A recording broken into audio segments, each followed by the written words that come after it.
پہلی دستک پر ہی دروازہ کھل گیا. اسی نے کھولا تھا مگر کمبخت 16 سنگار کیے ہوئے تھی. اسے شاید بدلے ہوئے حالات کے بارے میں معلوم نہیں تھا. مجھے بڑی چاہ سے اندر آنے کا راستہ دیا اور میں اندر آ گیا. تیز روشنی میں وہ شعلہ جوالا بنی ہوئی تھی. اس کی آنکھوں میں بجلیاں تڑپ رہی تھی. بالی سی عمر کو کیا روگ لگا بیٹھے. یہ سنیاس لینے کی عمر ہے شاہ جی, اس نے لبھانے والے انداز میں کہا. کیا تم اس حویلی کے آسیبوں سے نجات نہیں چاہتی ہو؟ میں نے پوچھا اور وہ ہنس پڑی. آسیب؟ وہ تو ہم خود ہیں. کیا مطلب؟ سب سے بڑا آسیب انسان کے اپنے من میں چھپا ہوتا ہے. اسے مار لو سارے آسیب مر جائیں گے. چھوڑو شاہ جی, آؤ اپنی بات کریں. وہ مسحری کی طرف بڑھ کر بولی. پھر وہ مسحری پر نیم دراز ہو گئی اور چمکدار آنکھوں سے مجھے دکھنے لگی. میں اس کے قریب پہنچ کر جھک گیا. تو تم پورنی ہو, مجھے بھوریا چرن کے بارے میں بتاؤ. وہ بدبخت کہاں چھپا ہوا ہے؟ میں نے کہا اور وہ تڑپ گئی. اس کا رنگ پھیکا پڑ گیا. وہ بھڑک کر بولی. یہ کیا نام لے دیا تم نے؟ یہ سب تمہیں کیسے معلوم ہوا؟ ہٹو ہٹو یہاں سے. میرے مالک میرے دیوتا کا نام لیا جائے اور میں.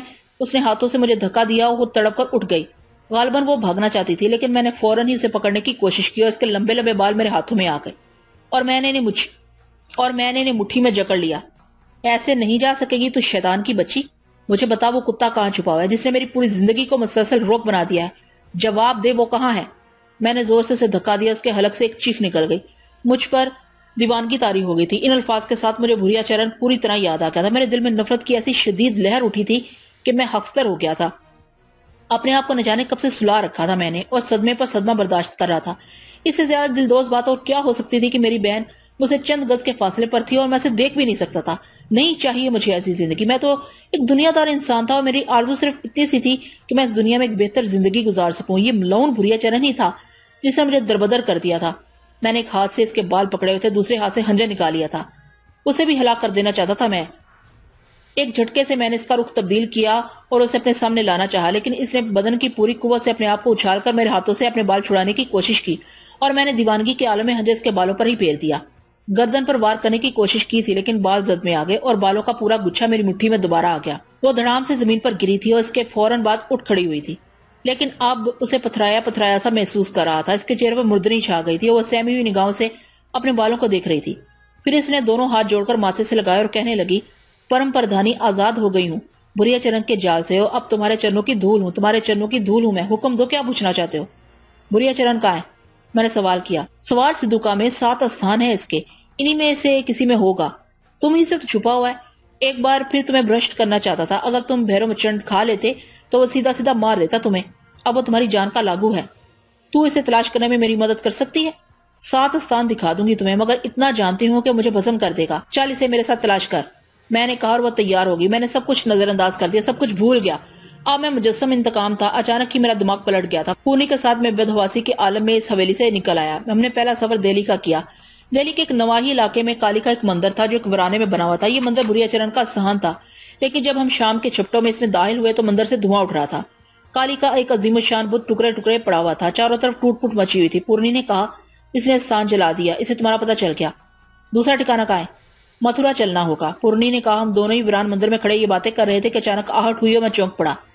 ایک پتریلا مجسمہ تھا جو ایک اندرونی حصے سے نکل آیا تھا. مجسمے سے آواز بلند ہوئی جو بھوریا چرن کی تھی. اتنا آسان نہیں ہے میاں جی مجھے مارنا. لاکھوں کی بلی دینا ہوگی مجھے مارنے میں. لاکھوں مارے جائیں گے, کیا سمجھے. خدا اپنے بندوں کی حفاظت کرے گا. بھوریا کتے, سامنے آ کر بات کر. تو شنکا ہے, مہان شنکا. سامنے کیوں نہیں آ جاتا پاپی. اگر میرا آخری کام ہو جاتا. مجسمے سے آواز ابری اور پھر وہ راکھ بن کر ڈھہ گیا. اب یہاں کچھ بھی نہ تھا.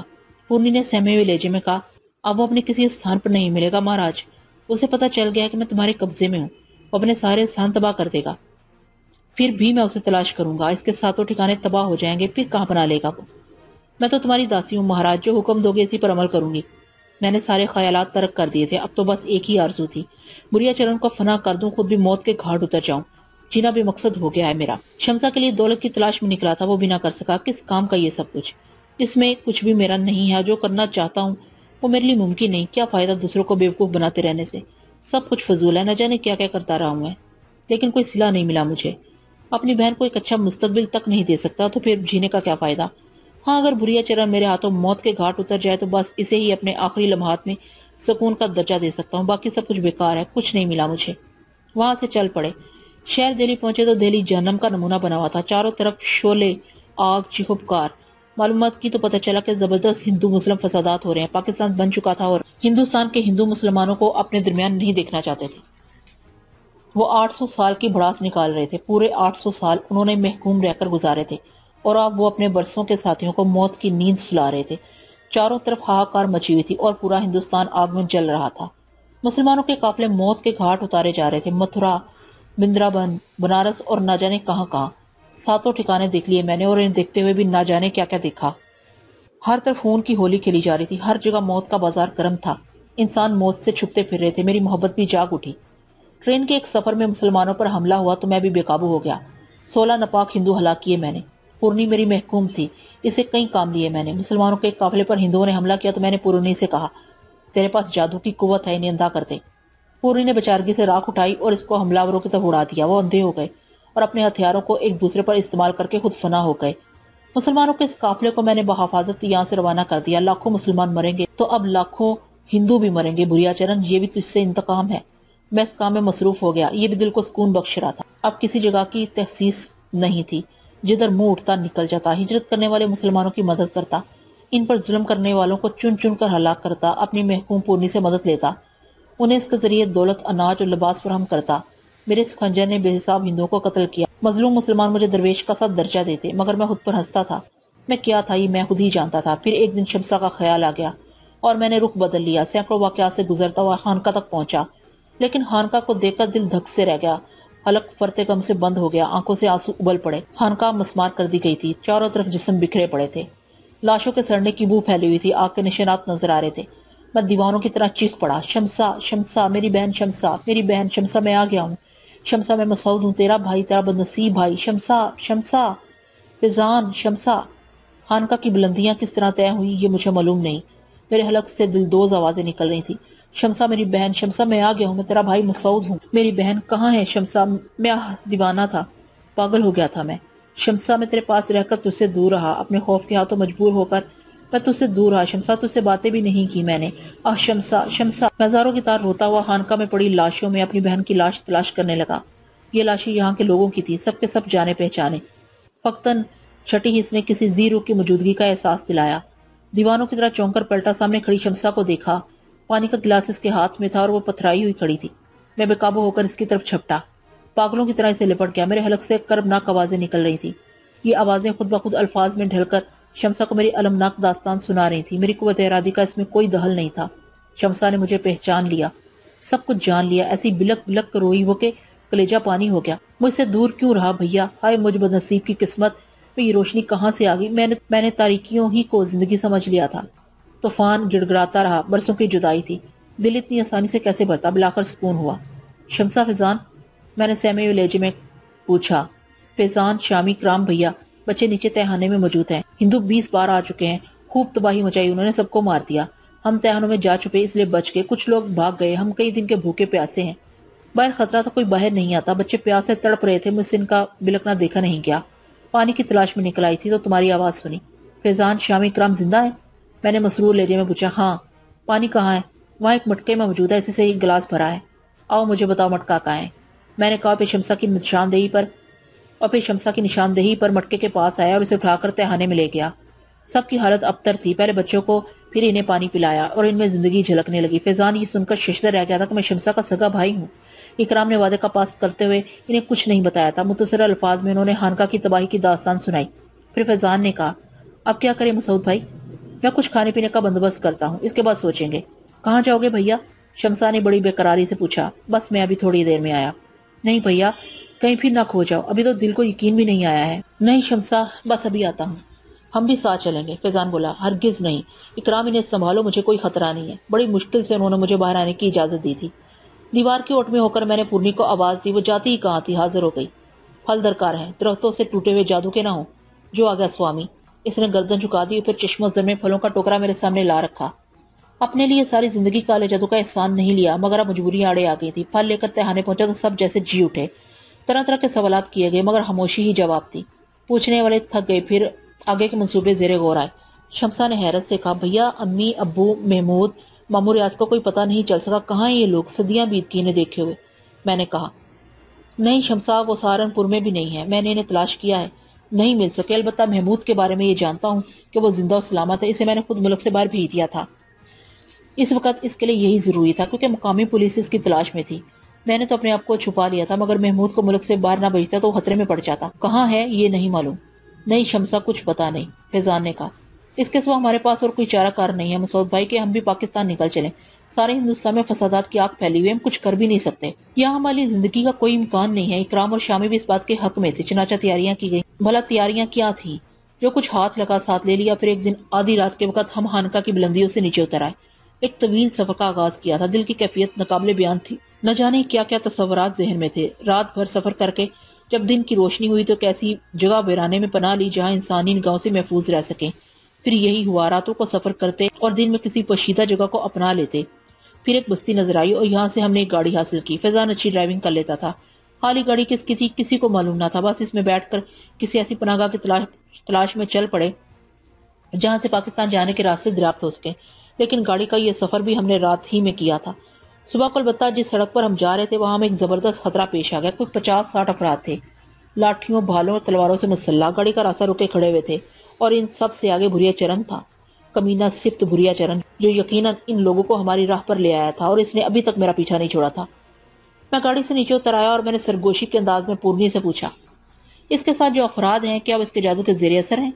نہیں سوامی، نہیں پرم پردھانی، یہ سیدھے سادے دیہاتی لوگ ہیں جنہیں بھوریا چرن آپ کے سامنے لے آیا ہے۔ تو پھر ان کے ساتھ بھی وہی سلوک کرو جو تو نے دوسروں کے ساتھ کیا تھا۔ پرم پردھانی شنکا ان کا ساتھی ہے، پورنے نے لرزتی ہوئی آواز میں کہا، اسے میں دیکھ لیتا ہوں۔ میں نے ایک پتھر اٹھا لیا اور اس پر کلام الہی کی آیات پڑھ کر اسے پوری قوت سے بھوریا چرن کے سر پر دے مارا۔ پتھر اس کی پیشانی پر پڑا، اس کی پیشانی پھٹ گئی۔ وہ دونوں ہاتھوں سے سر پکڑ کر چکرانے لگا اور میں اس کی جانب چھپٹا۔ میں نے عقب سے اس کی بغلوں میں ہاتھ دے کر گردن پر جما دیے اور اسے پوری قوت سے زمین پر دے مارا۔ ادھر وہ جو بھوریا چرن کے ساتھ آئے تھے اچانک ہی اپنی بینائی کھو بیٹھے تھے اور اس بات سے ہکا بکا رہ گئے تھے۔ ان میں سے ایک نے بھی آگے بڑھنے کی کوشش نہیں کی بلکہ یوں ہی اب جگہ کھڑے آنکھیں پھاڑتے رہے۔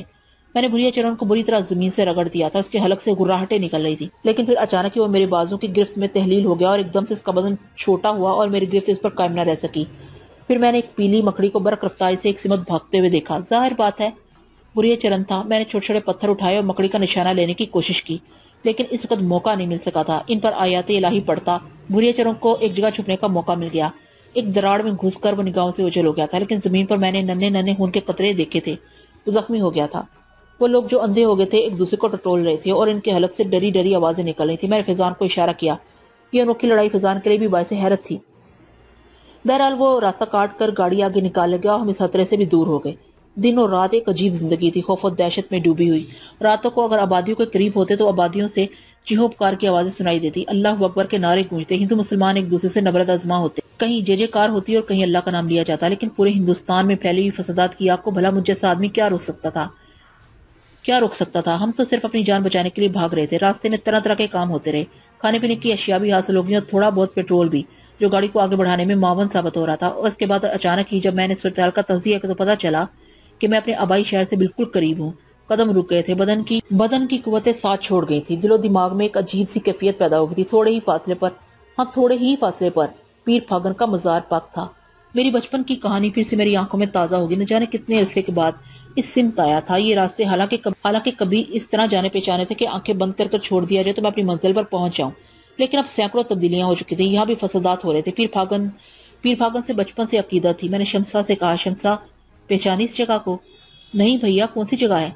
ہمارا گھر ہے شمسا، ہمارا شہر ہے، وہ دیکھو بلندی پر، تمہیں پیر پھاگن کا جھنڈا نظر آ رہا ہے؟ شمسا سکتے میں رہ گئی، آنسو تو اس کی آنکھوں سے نکل پڑنے کے لیے بے قرار رہتے تھے۔ میرے مل جانے کے بعد ماں باپ اور بھائی کی یاد ایسی تازہ ہوئی تھی کہ جب بھی اس پر نظر پڑتی سے روتے ہوئے پاتا۔ شمسا کا بدن ہولے ہولے کانپنے لگا، کہنے لگی، بھیا اپنے گھر میں جھانک لیں، ہو سکتا ہے امی اور ابو وہیں رہتے ہوں۔ نہیں، اب بھلا ان کے یہاں رہنے کے کیا امکانات ہو سکتے ہیں؟ ہاں، اگر تیرا جی چاہے تو آپ پیر پھاگن کے بازار پر چلتے ہیں، فاتح خوانی کریں گے، ان سے مدد کی درخواست کریں گے۔ شمسا تیار ہوگی۔ فیضان و اکرام کو بھی میں نے یہ بتا دیا تھا کہ یہ میرا آبائی شہر ہے۔ وہ لوگ بھی بہت متاثر ہوئے تھے۔ پیر پھاگن کا مزار اس طرح سبز رنگ سینہ تانے پہاڑی پر استادہ تھا۔ ہم لوگ آگے بڑھنے لگے۔ پھر اس کا جب میں بڑی عقیدت کے عالم میں شمسا کے ساتھ پیر پھاگن کے مزار کی سیڑھیوں کی جانب جا رہا تھا تو میں نے ایک سمت بھوریا چرن کو دھنی رمائے دیکھا۔ سامنے چھوٹی چھوٹی لکڑیاں سلگ رہی تھی، ان میں کوئی خوشبو ڈال رہا تھا۔ کمبخت جوگی، سر گھٹا ہوا تھا، پیشانی پر پٹی بندھی ہوئی تھی، اپنی مکروہ شخصیت کو پیر پھاگن سے زیادہ دور نہیں کر سکا تھا۔ یقینی طور پر کسی ایسے عمل کے چکر میں تھا جس سے اسے کھنڈولا بننے کا موقع مل جائے۔ اسے دیکھ کر ایک بار پھر میرے بدن میں چنگاریاں دوڑ گئی۔ میں نے خلوص دل سے اللہ سے دعا کی کہ اس مضر مہلوک کے خاتمے میں میری مدد کی جائے۔ پھر پھاگن سے کہا کہ اللہ سے دعا کریں یہ شخص نے میری زندگی کا رخ اس طرح تبدیل کیا، جہاں سے آغاز ہوا ہے وہیں سے اس کا انجام بھی ہو۔ یہ تمام احساسات دل میں لیے میں آہستہ آہستہ بھوریا چرن کے سامنے پہنچ گیا۔ اسے شاید میری آمد کا علم نہیں ہو سکا تھا۔ پھر میں نے اس کے سامنے پڑی ہوئی لکڑیوں میں سے ایک جلتی لکڑی اٹھائی اور اسی کو تو بری طرح چونک پڑا۔ مجھے دیکھ کر اس کی آنکھیں خوف و دہشت سے پھیل چکی تھی۔ وہ ایک دم سے پیچھے ہٹا تو چت گر پڑا، لیکن پھر اس نے الٹی کلابازی کھائی اور میں نے جلتی ہوئی لکڑی اس کے چہرے پر دے ماری۔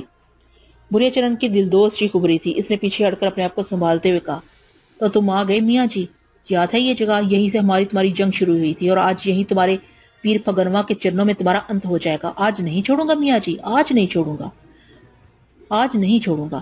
فقطن سینے کے پاس ایک وزن سا محسوس ہوا اور یہ وزن اس ہنجر کا تھا جو مجھے عطا کیا گیا تھا۔ میں نے ہنجر نکال کر ہاتھ میں لے لیا تھا۔ بھوریا چرن نے گہری نگاہوں سے ہنجر کو دیکھا اور فقطن اس کے چہرے پر تبدیلیاں رونما ہوئی۔ غالباً اسے کسی خطرے کا احساس ہو گیا تھا۔ اس نے ایک دم الٹی چھلانگ لگائی، لیکن یہ چھلانگ پیر پھاگن کے مزار کی سیڑھیوں کی جانب تھی۔ راستہ بھول گیا تھا، وہ صحیح راستے کا انتخاب نہیں کر سکا تھا۔ میں دونوں ہاتھ پھیلائے اس پر چھپٹا۔ باقی لوگ حیران نگاہوں سے یہ سب کچھ دیکھ رہے تھے۔ بھوریا چرن زور سے چیخا، ارے بچاؤ، یہ مسلح مجھے مارا ہے، ہندو ہوں، میں ہندو ہوں، ارے ہندو جاتی کے لوگوں مجھے بچاؤ۔ لیکن شاید یہاں کوئی ہندو موجود نہیں تھا، یا پھر اس کی آواز نہیں سنی جا رہی تھی۔ وہ سیڑھیوں کے قریب پہنچ گیا اور فقطن ہی اسے عقب سے ٹھوکر لگی۔ سیڑھیاں اس کے راستے میں مزاحم ہو گئی تھی۔ وہ نیچے گر پڑا اور اسی لمحے میں اس پر چھا گیا۔ میں نے ہنجر بلند کر کے اس کے پہلو میں پھونک دیا اور اس کی زبان کوئی 1.5 فٹ باہر نکل آئی۔ اس نے زبان سے میرے چہرے کو چاٹنے کی کوشش کی، لیکن میں نے پیچھے ہٹ کر دوسرا وار پھر اس کے سینے پر کیا۔ اس بار اس کی آنکھیں اپنے حلقوں سے کوئی 2 یا 3 فٹ باہر نکلی اور ربڑ کی طرح کھینچ کر واپس اپنی جگہ پہنچ گئی۔ میں دیوانہ وار اس پر حملے کر رہا تھا۔ میرا ہنجر بار بار بلند ہو کر اس کے جسم کے مختلف حصوں میں پیوست ہو رہا تھا۔ قرب و جوار میں کچھ لوگ موجود تھے جو دوڑ دوڑ کر ہمارے گرد جمع ہو گئے تھے، لیکن میں سب سے بے خبر اپنے کام میں مصروف تھا۔ میں نے بھوریا چرن کی گردن اس کے شانوں سے علیحدہ کر دی۔ اس کی چوٹی پکڑ کر میں نے گردن کاٹی ایک طرف اچھال دی، پھر اس کی بغل کے پاس ایک بازو کاٹا۔ خنجر انتہائی شاندار طریقے سے اپنا کام سر انجام دے رہا تھا۔ کچھ لوگ تو یہ ہولناک منظر دیکھ کر وہاں سے فرار ہی ہو گئے تھے۔ بھوریا چرن کے بدن کے ٹکڑے ٹکڑے کر کے میں نے انہیں قرب و جوار میں پھینک دیے۔ پھر اچانک ایک گڑگڑاہٹ سی محسوس ہوئی اور میں نے دیکھا جہاں جہاں اس کے ٹکڑے پڑے ہوئے تھے وہاں زمین میں گڑا ہوتا جا رہا تھا۔ پتھر چٹک رہے تھے، اپنی جگہ چھوڑ رہے تھے۔ میں کئی قدم پیچھے ہٹ گیا، پھر ایک بہت بڑا سا گڑا وہاں نمودار ہوا اور بھوریا چرن کا مردہ جسم اس گڑے میں اترتا چلا گیا۔ میرے دانت بھیجے ہوئے تھے، آنکھیں شدت غضب سے سرخ ہو رہی تھی۔ میں نے اس گڑے کے قریب پہنچ کر اس میں جھانکا تو میری حیرت کی انتہا نہ رہی۔ اتنا گہرا گڑا ہو گیا تھا کہ زمین نظر نہیں آتی تھی۔ تاہم میں نے اپنی معلومات کے لیے پتھر کا ایک بڑا سا ٹکڑا اٹھایا اور اس گڑے میں اچھال دیا۔ پتھر کے زمین پر گرنے کی آواز تک نہیں آئی تھی۔ بھوریا چرن انتہائی گہرائیوں میں دفن ہو گیا تھا۔ میں نے ہنجر صاف کر کے اپنے لباس میں واپس رکھا۔ اس کے بعد میرے حواس کسی قدر کام کرنے لگے۔ فیضان، شامی، کرام، شمسہ وغیرہ پھڑی پھڑی آنکھوں سے مجھے دیکھ رہے تھے۔ قرب و جوار کے لوگ بھی حیران سے کھڑے ہوئے تھے۔ میں اپنے کام سے فارغ ہو گیا۔ بظاہر بھوریا چرن کا خاتمہ ہو گیا تھا، آگے اللہ جانتا تھا۔ پیر پھاگن کے مزار پر فاتح پڑھی اور ماں باپ کے مل جانے کی دعا مانگی۔ شہر جا کر اپنا گھر تلاش کیا، مگر وہاں کا نقشہ ہی بدل چکا تھا۔ آنسو پی کر واپس چل پڑے اور اب عزم پاکستان تھا۔ ٹرین آگرہ سے روانہ ہوئی۔ 4 ڈبے بارڈر کے لگائے گئے تھے۔ سکھ رینجمنٹ کے 16 سپاہی ان کی حفاظت پر مقرر کیے گئے تھے، لیکن میں نے ان کے چہروں پر خباثت دیکھی تھی۔ ایک نگاہ انہیں دیکھ کر یہ اندازہ ہو گیا تھا کہ وہ اپنے فرض سے مخلص نہیں ہیں۔ کٹے پھٹے زخمی مسلمان مرد، عورتیں بچے زندگی کی تلاش میں سرگردہ ٹرین کے ان ڈبوں میں کھچا کھچ بھرے ہوئے تھے۔ ان کے جلسے اور غم دیکھے نہیں جاتے تھے۔ اکرام، فیضان اور شامی بھی اب بالکل بدل گئے تھے۔ ہمارے پاس ہتھیار نہیں تھے، مگر ہمارا عزم ہتھیار تھا۔ ہم ہر لمحہ کسی واقعے کے منتظر تھے۔ شمسہ سہمی ہوئی ایک گوشے میں اپنے بچوں کے ساتھ سمٹی ہوئی تھی۔ اس وقت سارے خیالات سو گئے تھے۔ پونی سے میں نے بڑے کارآمد کام لیے تھے۔ حقیقتاً اس کی افادیت کا قائل ہو گیا تھا۔ ٹرین کے سفر کے چند گھنٹے بعد ہی میں نے اسے سرگوشی میں پکارا اور کہا، تو میرے پاس ہے تو ظاہر نہ ہو بلکہ سرگوشی میں مجھ سے بات کر۔ میں ہوں پردھانی۔ کیا تو ان لوگوں کی نیت کے بارے میں بتا سکتی ہے جو ہمارے محافظوں کی حیثیت سے ہمارے ساتھ ہیں؟ آپ آگیا دیں مہاراج، میں ان کے من کھول لوں گی، تھوڑا سمے لگے گا۔ مجھے معلوم کر کے بتا۔ کوئی 10 منٹ کے بعد پورنی نے مجھے اطلاع دی۔ ہری سنگھ اس رجمنٹ کا سردار ہے، ہندوؤں کا پالا ہوا۔ اس نے انجن چلانے والوں کو حکم دیا ہے کہ چھتناری اسٹیشن سے آگے نکل کر باندری پورا اور چھتناری کے بیچ ریل روک دے، وہاں ہندو حملہ کرنے کے لیے تیار ہیں۔ پورنی، ریل نہیں رکنی چاہیے۔ نہیں رکے گی مہاراج، پورنی نے جواب دیا۔ دن گزر گیا، رات ہوگی۔ ریل کے ڈبوں میں روشنی اور ہوا کا کوئی انتظام نہیں تھا۔ بچے ری ری کر رہے تھے۔ مسافر عالم سکرات میں تھے۔ کوئی 10 بجے چھتناری کا اسٹیشن آیا۔ باہر اسٹیشن پر ہم نے ہندو انتہا پسندوں کو دیکھا تھا، مگر فوج کی وجہ سے کوئی عمل نہیں ہوا تھا۔ البتہ چھتناری کے بعد ٹرین آگے بڑھی تو میں نے درود پاک کا ورد شروع کر دیا تھا۔ میرا دم آنکھوں میں آ گیا۔ یک بیک میں نے ٹرین کی رفتار تیز ہوتی دیکھی۔ ہر ایک کو احساس ہو گیا تھا۔ مسافر چونک پڑے تھے۔ ٹرین تھی کہ گولی بن گئی تھی۔ اس طوفانی رفتار سے گزرتی ہوئی وہ باندری پورا سے گزر گئی۔ باندری پورا کے اسٹیشن سے گزرتے ہوئے بس روشنی کی لکیریں نظر آئی تھی اور سائن بورڈ پر بس نام کا شائبہ ہوا تھا۔ مزید 1 گھنٹہ گزر گیا، پھر ٹرین کی رفتار سست ہونے لگی اور پھر بہت سست ہو گئی۔ پورنی نے میرے کان میں کہا، پرم پردھانی گڑبڑ ہو گئی ہے۔ کیا؟ سکھ افسر نے انجن چلانے والے کو گولی مار دی ہے۔ اس نے باندری پورا کے ہندوؤں سے پیسے لیے ہوئے تھے۔ انجن چلانے والے نے گاڑی نہیں روکی، اس لیے افسر نے اسے مار دیا۔ اب افسر اسٹیشن پر گاڑی رکوائے گا، آپ بلاری پر دوسری طرف اتر جائیے، وہاں خون خرابہ ضرور ہوگا۔ تو کچھ نہیں کر سکتی؟ جو بن پڑے گا ضرور کروں گی مہاراج، مگر بہت بڑا جماؤ ہے، آپ کو ہوشیار رہنا ہوگا۔ میں پریشان ہو گیا۔ میرے کمپارٹمنٹ میں جو لوگ نظر آ رہے تھے وہ بیچارے زخموں سے چور تھے، یہ کسی سے کیا مقابلہ کر سکتے تھے۔ تاہم کچھ دیر کے بعد میں نے انہیں ہوشیار کر دیا۔ آگے حملے کا خدشہ ہے، آپ سب لوگ ہوشیار ہو جائیں۔ کوہرام مچ گیا، سہمے ہوئے لوگ طرح طرح کے سوالات کرنے لگے۔ میرے لیے جواب دینا مشکل ہو گیا۔ مجھے احساس ہوا کہ میں نے وقت سے پہلے انہیں موت کے خوف سے دوچار کر دیا ہے، لیکن اب تیر کمان سے نکل چکا تھا، ان سے پیچھے چھڑانا مشکل ہو گیا تھا۔ کچھ لوگوں نے مجھے گالیاں بھی دی اور کہا کہ خوف و ہراس پھیلا رہا ہوں۔ میں نے خاموشی سے سب کچھ سنا، البتہ اپنے ساتھی کو میں نے ہوشیار کر دیا اور پورنی کی ہدایت کے مطابق انہیں دونوں سمت کے دروازوں پر تعینات کر دیا کہ جس سمت اسٹیشن آئے اس کے دوسری سمت کا دروازہ کھول دیا جائے۔ بچوں کو میں نے فیضان و اکرام کی گود میں دے دیا تھا۔ ٹرین کی رفتار سست ہونے لگی۔ بلاری کا اسٹیشن تاریکی میں ڈوبا پڑا تھا، مگر دور ہی سے وہاں چہل پہل محسوس ہو رہی تھی۔ ہمیں سمت کا اندازہ ہو گیا اور میں نے شمسا وغیرہ کو اس طرف پہنچا کر درود پاک کا ورد شروع کر دیا۔ ٹرین کو کئی جھٹکے لگے، اس کے ساتھ ہی جے بھوانی جے ہند ست سری اکال کے نعرے لگنے لگے۔ پورنی، میں نے پورنی کو پکارا مگر اس کی آواز سنائی نہیں دی۔ کئی آوازوں پر بھی میں نے اس کی آواز نہ سنی۔ اگلی ڈبوں پر حملہ ہو چکا تھا۔ چیخو پکار کی دلدوز آوازوں سے کانوں کے پردے پھٹے جا رہے تھے، دل رو رہا تھا ان سب کو مصیبت میں چھوڑتے ہوئے، مگر کیا کرتا۔ انہیں سپرد خدا کر کے شمسا بچوں اپنے ساتھیوں کے ساتھ نیچے کود گیا۔ دوسری طرف گہرائیاں اور لمبے لمبے کھیت کھڑے تھے، سب کے سب لڑکتے ہوئے نیچے جا گرے۔ بچے بری طرح رونے لگے، ان کے منہ بچ کر انہیں چپ کیا، سب سنبھل کر کھیتوں میں دوڑنے لگے۔ نعروں چیخوں کی مہیب آوازیں تعاقب کر رہی تھیں۔ کھیتوں کا سلسلہ کچھ دور چل کر ختم ہو گیا، کچھ فاصلے پر روشنیاں سی دیکھتی ہوئی نظر آئیں، عجیب سی روشنیاں تھی جیسے بھٹیاں دیکھ رہی ہوں۔ رخ اسی سمت ہو گیا۔ چکنی مٹی سے بنی ہوئی ایک کلا نما عمارت تھی جس کی فصیلوں پر یہ بھٹیاں روشن تھی۔ کچھ سمجھ میں نہیں آیا۔ ہم قلعے کے دروازے کے پاس پہنچ گئے۔ اچانک بڑے دروازے سے ایک ذیلی کھڑکی کھلی۔ السلام علیکم، کسی نے کہا۔ وعلیکم السلام، آپ کون ہیں؟ اندر آ جاؤ، جلدی کرو، ہم سے کہا گیا اور ہم اجلت میں اندر داخل ہو گئے۔ 10-12 افراد تھے۔ ذیلی کھڑکی بند کر کے اس کے ساتھ بہت سا کاٹ کباڑ لگا دیا گیا۔ پھر مشعل کی روشنی میں ہمیں دیکھا گیا اور کسی نے گونجدار آواز میں کہا، جو ریل کٹ گئی اسی کے مسافر ہو؟ جی ہاں، اندر آ جاؤ، ہمیں ان کتوں کا منصوبہ معلوم تھا، مگر افسوس وقت بدل گیا، مجبوری تھی، ہم کچھ کر نہیں سکے۔ آؤ اندر آ جاؤ۔ وسیع عمارت تھی، ہمیں کمرے میں پہنچا دیا گیا۔ بھینسوں کے ٹکرانے کی آوازیں ابھر رہی تھی۔ لالٹین کی روشنی میں راؤ تجمل حسین کو دیکھا۔ تعارف بعد میں ہوا تھا۔ ہمیں چائے کی پیشکش کی گئی، بہت تھکن سے نڈھال تھے۔ چائے کے بعد راؤ صاحب نے کہا، آپ لوگ آرام کریں، ہم مرد ہوشیار ہیں، اگر حویلی میں حملہ ہوا تو آپ کو جگا دیا جائے گا۔ نہیں راؤ صاحب، ہم آپ کے ساتھ جاگیں گے۔ ابھی ضرورت نہیں ہے، اچھا ہے کچھ دیر آرام کر کے چاقو چوبند ہو جائیں۔ راؤ صاحب چلے گئے، کسی کے پاس بولنے کے لیے کچھ نہیں تھا، ایک خوف سب پر طاری تھا۔ بچے البتہ سو گئے۔ میں نے سرگوشی میں پورنی کو پکارا۔ پرم پردھانی، اس کا جواب ملا۔ پرم پردھانی کی بچی کہاں مر گئی تھی؟ جے پرم پردھانی، آپ پوتر شلوک پڑھ رہے تھے، ان کے سامنے گندی نہیں آ سکتی تھی، میں مجبور تھی، اس نے جواب دیا۔ کیا ریل کے سارے مسافر مارے گئے؟ کچھ جیتے ہیں دنی، کچھ مارے گئے۔ اور کیا پوچھتا، اسے خاموش ہو گیا۔ رات بھی بہت سی راتوں کا مجموعہ بن گئی تھی، نہ جانے کیسے صبح ہوئی، ناشتہ ملا، دوپہر کو راؤ صاحب سے ملاقات ہوئی۔ بلاری کے مسلمان رئیس تھے، ہندوؤں میں گرے ہوئے تھے، مگر بڑے کلے ٹسے کے آدمی تھے، ہندوؤں کا مسلسل مقابلہ کر رہے تھے۔ بتانے لگے، بڑی مشکل سے بچاؤ کر رکھا ہے، بستی کے سارے مسلمان بھاگ گئے، ہم پھنس گئے ہیں۔ 10 بندوقیں ہیں، ہندو ملازموں کے سامنے نے 100 بتا کر پیش کیا۔ ان کے خوف سے ابھی حویلی پر حملہ نہیں ہوا، ورنہ کب کا ہو چکا ہوتا، مگر کب تک؟ ہاں اللہ کرے شمسلہ آ جائے، بھتیجا ہے ہمارا، انگریزی فوج کا افسر ہے، ایک منصوبہ بنا کر گیا ہے، دیکھو اللہ کرے ہماری موت سے پہلے پہنچ جائے۔ بعد میں شمس اللہ کے بارے میں معلوم ہوا کہ کچھ انتظامات کرنے گیا تھا اور یہاں اس کا انتظار ہو رہا تھا تاکہ پاکستان کی طرف کوچ کیا جائے۔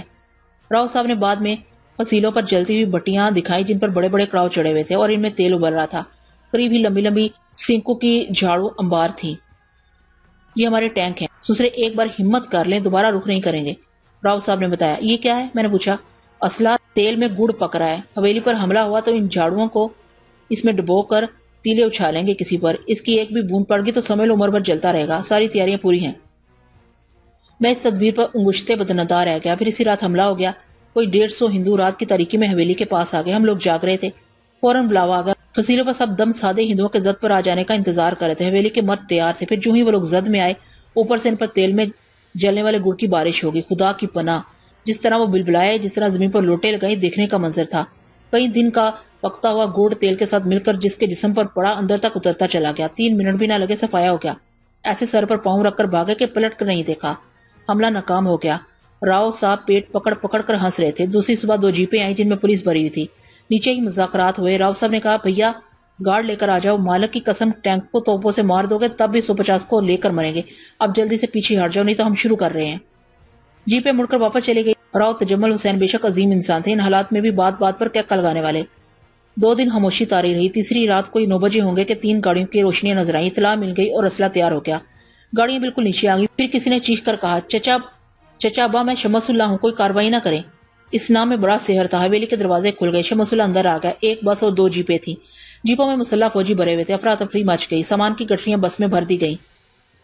12 ملازم، 5 عورتیں جن میں شمسہ بھی تھی اور بس شمسہ کے بچے، یہ سب بس میں بیٹھے اور بس چل پڑی۔ راؤ صاحب بھی بس میں تھے۔ دونوں جیپیں بس کو حفاظت میں لے کر چل پڑی۔ ایک بار بھی موت کا سفر شروع ہو چکا تھا۔ رات بھر نہ جانے کتنا فاصلہ طے کر لیا۔ جوالا پور کے قریب ایک گروہ بس کی طرف لپکا مگر فوجیوں نے فائر کھول دیا۔ کچھ مرے کچھ زخمی ہوئے، باقی بھاگ گئے۔ پھر صبح ہو گئی۔ خوف و دہشت کا یہ عالم تھا کہ کوئی ایک دوسرے کی صورت بھی نہیں دیکھ رہا تھا۔ سفر رکے بغیر جاری رہا۔ روشنی پوری طرح ہوگی تو اچانک برقع میں لپٹی ایک عورت کے حلق سے عجیب سی چیخ نکلی۔ وہ اپنی جگہ سے اٹھی اور اکرام پر چھپٹی۔ اکرام ہونک ہو گیا تھا۔ عورت برقع میں چھپی چھپی اکرام سے لپٹ گئی۔ وہ اس کے سینے سے منہ رگڑ رہی تھی۔ میں خود ہکا بکا ہو گیا، کچھ سمجھ میں نہیں آیا۔ سبھی حیران تھے۔ اچانک راؤ صاحب بولے ارے اکرام میاں، اس کی صورت تو دیکھو، تمہاری کوئی نہ ہو، بیچاری گونگی ہے۔ اب اکرام کو ہوش آیا۔ اس نے عورت کے چہرے سے برقع ہٹایا۔ میری آنکھیں بھی اس کی طرف نگراں تھی اور پھر میرے دل کی عجیب حالت ہو گئی۔ میں اپنی اس کیفیت کو الفاظ میں بیان نہیں کر سکتا۔ سریا تھی، اکرام کی بہن، اور میں سکتے کے عالم میں سے دیکھ رہا تھا۔ اکرام اس کا چہرہ دیکھ کر چند لمحات کے لیے پتھرا گیا تھا۔ پھر اس نے سریا کو اپنے سینے میں سمو لیا۔ اس کی مدم مدم سسکیاں سنائی دے رہی تھی۔ شکر ہے مالکا، کون ہے یہ اس کی؟ راؤ صاحب نے پوچھا۔ بہن، میں نے جواب دیا۔ ماری باندھی آ گئی تھی، اکیلی تھی، سلام کیا تھا مجھے اشارے سے، آنکھوں میں شرم و حیا تھی، گو زبان نہیں تھی بیچاری کی، مگر سمجھ میں آ گیا کہ مسلمان ہے۔ ساتھ رکھ لیا، اللہ کا شکر، اس کا بھائی مل گیا۔ ایک فرض سے سبکدوش ہو گئی۔ شمسہ مل گئی تھی، سریا مل گئی تھی۔ اللہ کے احسان سے گردن جھکی ہوئی تھی۔ سارے وسوسے دل سے نکلتے جا رہے تھے۔ کھیل کیسے شروع ہوگا، کیسے ختم، انسان کیا جانے۔ یہ سب کچھ کسی اور ہی کا کام ہے۔ سریا اکرام کے سینے سے لگی رہی، نڈھال ہو گئی تھی۔ مونا باؤ پہنچ گئے۔ شمس اللہ کے ساتھ آئے فوجی واپس چلے گئے۔ اللہ نے ہمیں سلامتی کے ساتھ پاک وطن پہنچا دیا تھا۔ پناہ گزینوں کے مجمع لگے ہوئے تھے۔ لٹے پٹے قافلے درد کی لاکھوں کہانیاں سمیٹے آہوں اور آنسوؤں کے ساتھ سجدہ شکر ادا کر رہے تھے۔ وطن نوزائیدہ تھا، وسائل ناکافی تھے۔ جس طرح بن پڑا تھا، آنے والوں کو سہولتیں مہیا کی جا رہی تھی۔ ہم نے بھی یہ گوشہ اپنا لیا۔ بوریاں، ٹرنک، گٹھریاں، دیوار بنے ہوئے تھے، بس انہی کی پردہ پوشی تھی، یہی 4 دیواریں تھی۔ راؤ تجمل حسین پر بھی وہی بیت رہی تھی۔ جو کچھ چھوڑ دیا تھا پاکستان کے لیے، وہ اس عمر میں دوبارہ نہیں حاصل ہو سکتا تھا۔ سریا نے بھی مجھے دیکھ لیا تھا، ایک عجیب سا احساس چھلکنے لگا تھا اس کی آنکھوں سے۔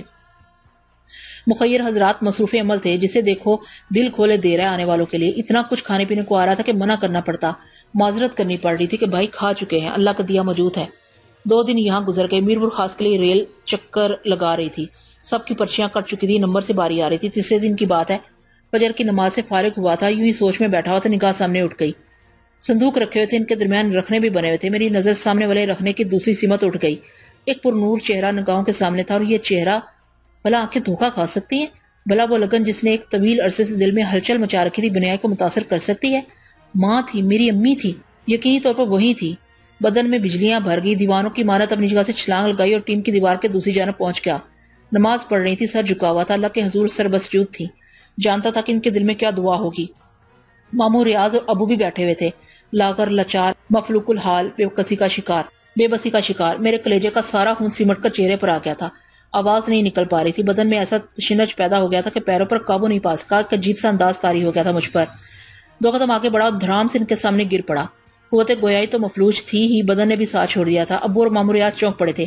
انہوں نے تعصب بھری نگاہوں سے دیکھا اور آگے سہارا دینے کے لیے بڑھے، لیکن باپ کی نگاہ تھی۔ وہی دل کے تار جنہیں کوئی شے غیر مرئی طور پر آپس میں جوڑے رکھتی ہے۔ بھلا ان تاروں میں لرزش کیوں نہ ہوتی؟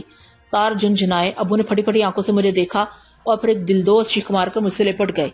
مسعود، میرے بچے مسعود، اور یہ الفاظ ایسے تھے کہ امی بھی خود پر قابو نہ پا سکی۔ ماموں ریاض پاگلوں کی طرح چیخے، ہاں مسعود، ہمارا مسعود ہی ہے۔ ایسے مناظر یہاں عام تھے، ایسے واقعات گوشے گوشے میں ہو رہے تھے، ہر لمحہ کہیں نہ کہیں سے آوازیں ابھرتی تھیں۔ بھلا ان آوازوں کی جانب کون متوجہ ہوتا، لیکن اس گوشے میں جو کچھ ہوا تھا وہ عام واقعات میں سے نہیں تھا۔ یہاں تو کہانی ہی انوکھی تھی، یہ تو ملاپ ہی غیر یقینی تھا، صدیوں کے بچھڑے ملے تھے۔ کسے یقین آتا؟ بس یوں لگ رہا تھا جیسے کٹ پتلیاں نچانے والا کھیل ختم ہو چکا ہے۔ سارے دھاگے قریب لائے جا رہے ہیں. سب کو پتا چل گیا کہ میرے بابا مل گئے ہیں. شمسا ماں کے سینے سے لگی ہوئی تھی. ابو نے مجھے کلیجے میں بھیج رکھا تھا. محمود باقی رہ گیا تھا. میں نے انہیں خوشخبری سنائی وہ زندہ سلامت ہے, وہ ضرور ہم سے ملے گا. مبارک ہے یہ وطن پاک جس نے صدیوں کا طلسم توڑ دیا. مبارک ہے پاکستان جس نے بچھڑوں کو ملا کر دل کے زخم سی دیے. اکرام نے کہا, مسعود بھائی میں نہ کہتا تھا انشاءاللہ سب ٹھیک ہو جائے گا. گزرتے وقت کی کہانی ایک دوسرے کو سنائی گئی. ماموں ریاض خوشی سے دیوانے ہو رہے تھے. کہنے لگے, وطن پاک نے ہمیں نئی زندگی سے نوازا ہے, ہم باہمت ہیں. ایک بار بھی وہی گھر بنا لیں گے, ہم ایک بار پھر اسی زندگی کا آغاز کریں گے. ہماری روانگی کا وقت آ گیا. میرپور خاص, حیدرآباد اور پھر کراچی. کراچی میں ہمیں پرانی نمائش کے کیمپ میں جگہ ملی تھی. رفتہ رفتہ زندگی آگے بڑھ رہی تھی. یہاں کیمپ میں ہی ہم نے اپنا انتظام کیا. امی کو بخار ہو گیا. شمسا اور سریا نے ہاتھوں میں سنبھالا ہوا تھا. میرے دل میں ایک خیال سر ابھارنے لگا. پورنی میرے قبضے میں ہے, سب کچھ حاصل کر سکتا ہوں اس کے ذریعے. عالی شان رہائش کا, زرد و جوہر کے انبار. اتنے عرصے کے بعد یہ لوگ ملے ہیں, کیوں نہ فائدہ اٹھاؤں. غلط. عقب سے آواز آئی اور میری گردن گھوم گئی. دن کی روشنی میں بھی اس گڈری پوش کو دیکھ چکا تھا جو پیبند لگی گڈری میں سر سے پاؤں تک چھپا بیٹھا تھا. اب شام کے دھندلکوں میں بھی وہ وہی موجود تھا. اس نے یہ جملہ کہا تھا, تم نے مجھ سے کچھ کہا؟ میں نے پوچھا. ہاں شاہ جی. غلط سوچ رہے ہو, گڈری پوش نے چہرے سے گڈری ہٹا کر کہا. میں اسے دیکھ کر اچھل پڑا. نادر حسین تھا. میرے کچھ کہنے سے قبل وہ بول اٹھا, برے بھلے کی تمیز دی گئی ہے, رزق حلال ہر طرح افضل ہے. کالی طاقت زہر کا تریاق بنے تو ٹھیک ہے, زہر کو زہر سے مارو, لوہے کو لوہے سے کاٹو. ہلکے خدا کی مدد کرنے میں حرج نہیں, مگر گندگی سر پر نہیں ہونی چاہیے. بازو دیے ہیں اللہ نے, محنت سے کماؤ, ہمت سے جیو. دنیا داری ترک دنیا سے بہتر ہے. اس نے دوبارہ گٹری میں منہ چھپا لیا. میں لپک کر اس کے قریب پہنچ گیا. میں نے بے اختیار کہا, نادر حسین تم یہاں بھی آ گئے. اس نے کوئی جواب نہیں دیا. منہ تو کھولو نادر حسین, میں تم سے باتیں کرنا چاہتا ہوں. میں نے اس کی گڈری کھینچی لیکن گدڑی زمین پر پھسل گئی. نادر حسین اس میں نہیں تھا. میں سکتے میں رہ گیا, لیکن مجھے علم تھا کہ اللہ تعالیٰ نے نادر حسین کو بہت کچھ دے دیا تھا.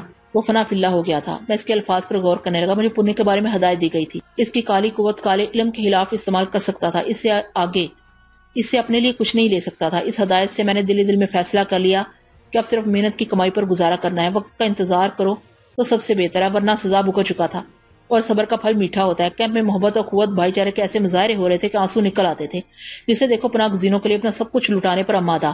امدادی اشیاء کے انبار چلے آ رہے ہیں. حکومت اللہ کا آسانیاں فراہم کر رہی تھی. ایک سے پہلے ایک رئیس پھل اور مٹھائیاں لے کر آیا. 4 ملازم یہ اشیاء تقسیم کر رہے تھے. وہ خود نگرانی کر رہا تھا. نوجوان اور خوبصورت آدمی تھا. ماموں ریاض نے اسے سب سے پہلے دیکھا. بےتابی سے اٹھ کھڑے ہوئے قریب پہنچے اور آہستہ سے بولے, میاں آپ کا نام محمود احمد تو نہیں ہے؟ نوجوان نے چونک کر انہیں دیکھا. پھلوں کا تھیلا اس کے ہاتھ سے گر پڑا. اس نے ایک چیخ ماری, ماموں ریاض. میرا دل اچھل کر حلق میں آ گیا. بساط کا آخری مہرہ بھی مل گیا تھا. آشیانے کا آخری پرندہ بھی واپس آشیانے میں آ گیا. محمود نے تو صرف ماموں ریاض کو پایا تھا. سب کو دیکھ کر مسرت سے دیوانہ ہو گیا. امی کا بخار شاید اسی لیے تھا. ایسی خوش ہوئی کہ بہار کا نام و نشان نہیں رہا. محمود کراچی میں رہتا تھا. جمشید روڈ پر اس کا بنگلہ تھا. اس بنگلے میں ملا کر اس نے اپنی کہانی سنائی.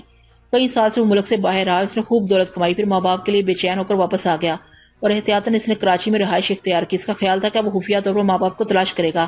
اسی اسنا میں پاکستان بن کے اسے یہاں رکنا پڑا.